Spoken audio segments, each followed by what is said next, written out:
Bismillahirrahmanirrahim.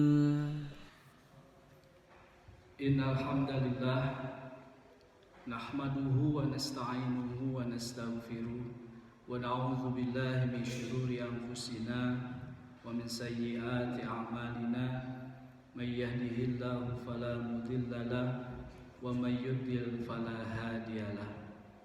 Asyhadu an la ilaha illallah wahdahu la syarikalah wa asyhadu anna Muhammadan abduhu wa rasuluh alladzi la nabiyya ba'da.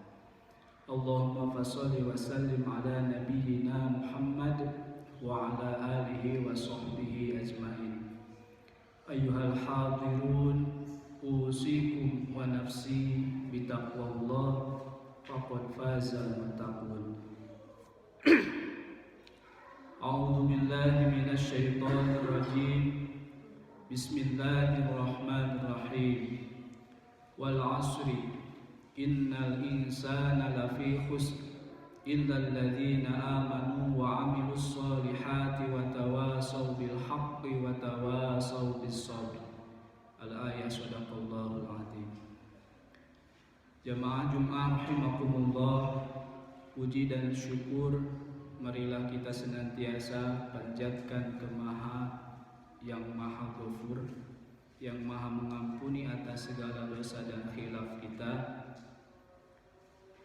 yang mana atas rahmat, kudrat, iradat, dan inayahnya kita masih diberikan kesempatan pada hari ini untuk melaksanakan salat Jumat berjamaah. Atas rahmat dan karunia-Nya kita masih bisa menghirup udara yang begitu segarnya di hari ini, di hari yang penuh dengan keberkahan, di hari yang penuh dengan keistimewaan. Mudah-mudahan kita senantiasa meningkatkan amaliyah ibadah kita, terutama di hari Jumat ini. Karena baginda kita Nabi Muhammad SAW begitu banyak mengabarkan, menyampaikan keistimewaan-keistimewaan di hari Jumat ini. Hampir keseluruhan waktu di hari Jumat ini adalah waktu yang begitu istimewa. Di dalam hari ada waktu-waktu yang diistimewakan, seperti di sepertiga malam menuju ke waktu subuh. Di dalam setiap pekan ada hari yang begitu istimewa, yaitu hari Jumat. Di dalam satu bulan juga ada beberapa hari yang diistimewakan, yaitu Ayyamul Bid. Maka dianjurkan, disunahkan untuk berpuasa 3 hari pertengahan bulan, disebut dengan Ayyamul Bid, tanggal 13, 14, 15 setiap bulan Hijriah. Begitupun dalam setahun ada bulan-bulan yang begitu istimewa.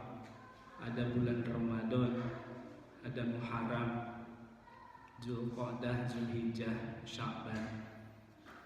Ini menandakan bahwa seolah-olah Allah memberikan peluang kepada kita sebagai umat manusia untuk berfastabiqul khairat, berlomba-lomba dalam kebaikan, berlomba-lomba dalam beramal soleh, berlomba-lomba dalam ketaatan kepada Allah Subhanahu wa Ta'ala.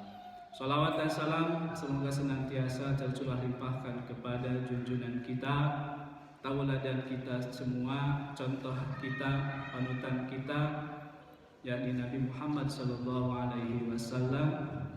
Semoga salawat dan salam senantiasa tercurahkan kepada beliau, keluarga beliau, kepada para sahabat, tabi'in, tabi'in, dan mudah-mudahan sampai kepada kita selaku umatnya. Khatib berwasiat khususnya kepada diri pribadi khatib dan umumnya kepada jamaah sekalian, mari kita senantiasa meningkatkan ketakwaan kita kepada Allah Subhanahu wa Ta'ala, karena dengan bekal takwa kita akan meraih kesuksesan, kebahagiaan di dunia maupun di akhirat. Jamaah Jumat rahimakumullah, ada beberapa nasihat penting yang disampaikan oleh salah seorang ulama besar yang bergelar Hujjatul Islam, Al-Imam Muhammad Al-Ghazali, dalam kitabnya Ayyuhal Walad. Beliau ternyata tidak hanya memperhatikan dalam bidang teologi, ilmu kalam, ilmu filsafat, ilmu fikih, tafsir, bahasa, tapi juga memperhatikan dalam hal bidang tarbiyah ataupun pendidikan. Dan dalam beberapa nasihatnya, kalau kita kaitkan dengan profesi kita sebagai pengajar, sangat berkaitan erat sekali.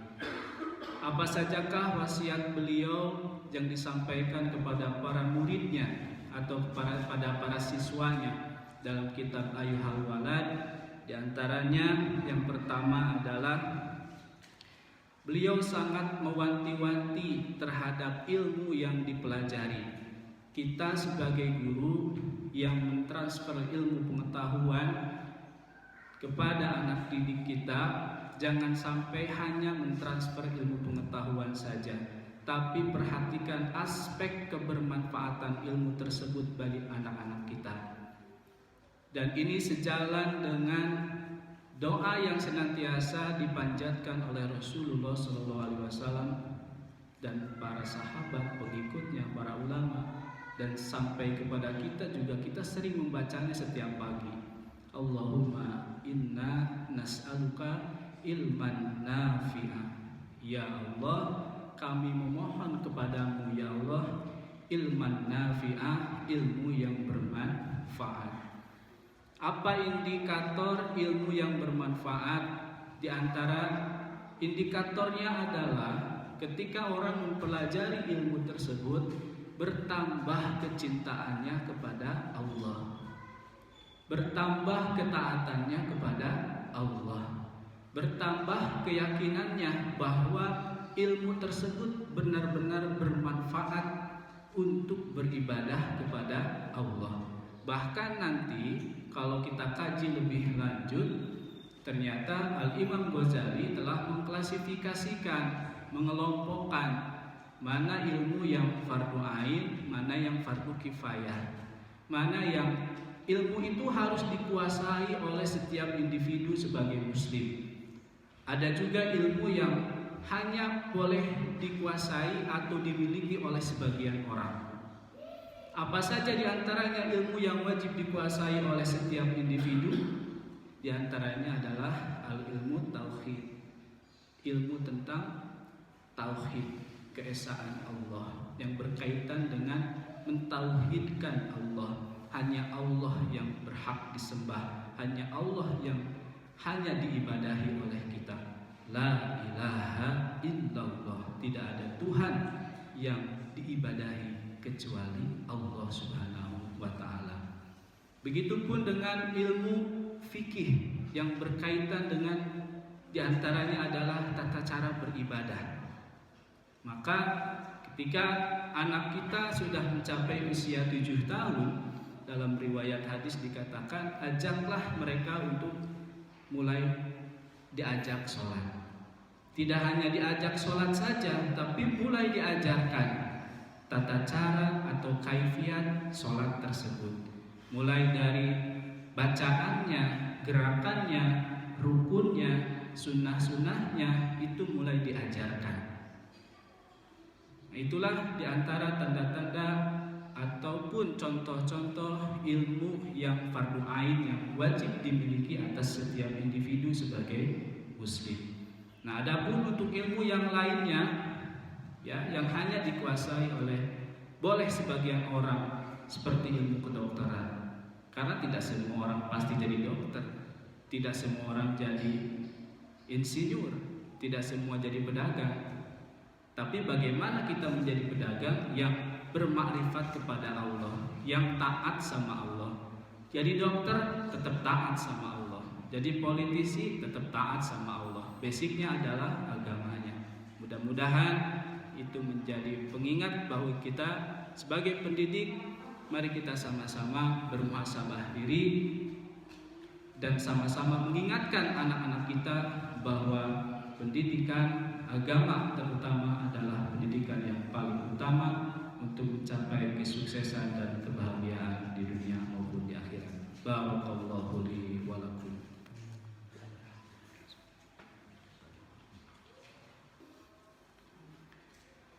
Alhamdulillahi rabbil alamin wa bihi nasta'inu ala umuri dunya waddin. Wassalatu wassalamu ala asyrafil anbiya'i wal mursalin sayyidina wa maulana Muhammadin wa ala alihi wa sahbihi ajma'in.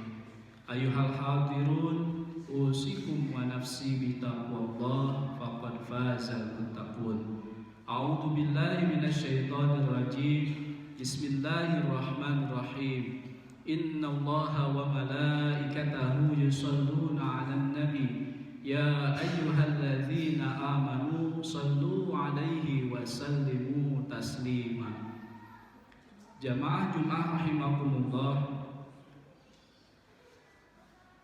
Tadi yang disampaikan adalah salah satu wasiat nasihat dari Al-Imam Ghazali bahwa pentingnya kita mempelajari ilmu dan ilmu tersebut bermanfaat bagi kita di kehidupan kita.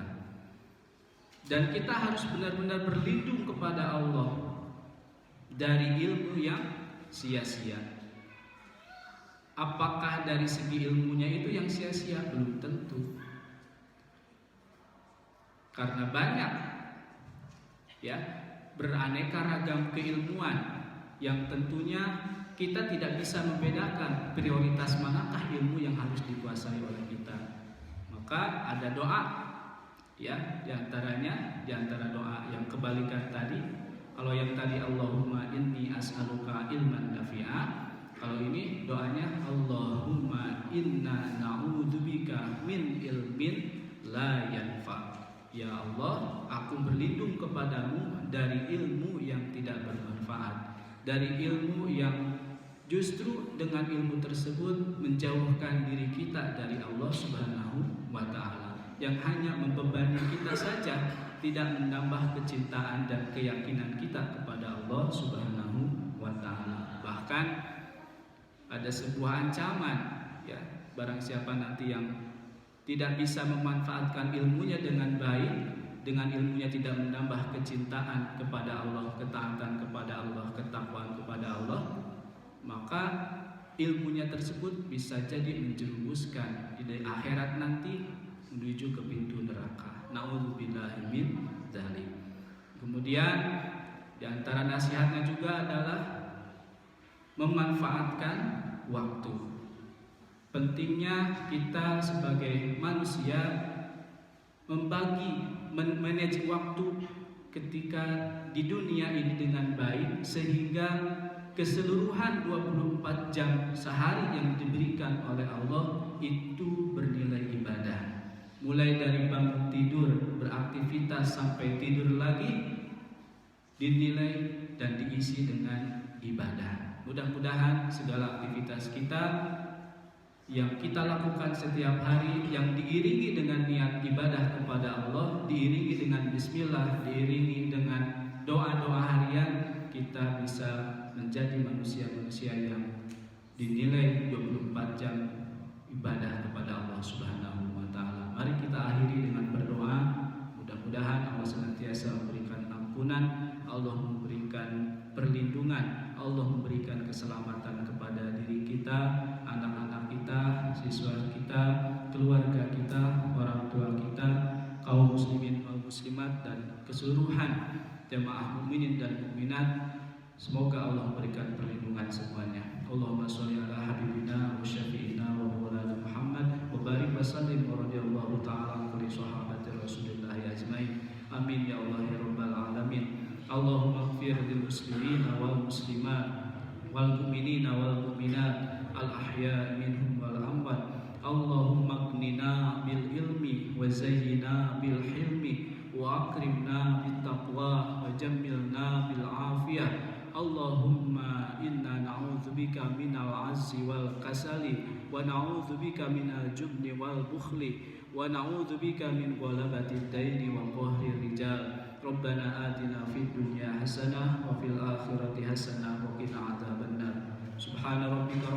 izzati amma yasifun, wa salamun ala mursalin, walhamdulillahi rabbil alamin. Ibadallah, innallaha ya'murukum bil 'adli wal ihsan wa ita'i dzil qurba wa yanha 'anil fahsya'i wal munkari wal baghi ya'idukum la'allakum tadhakkarun. Wa la dzikrullahi akbar. Aqimus shalah. Assalamualaikum warahmatullahi wabarakatuh. Bismillahirrahmanirrahim.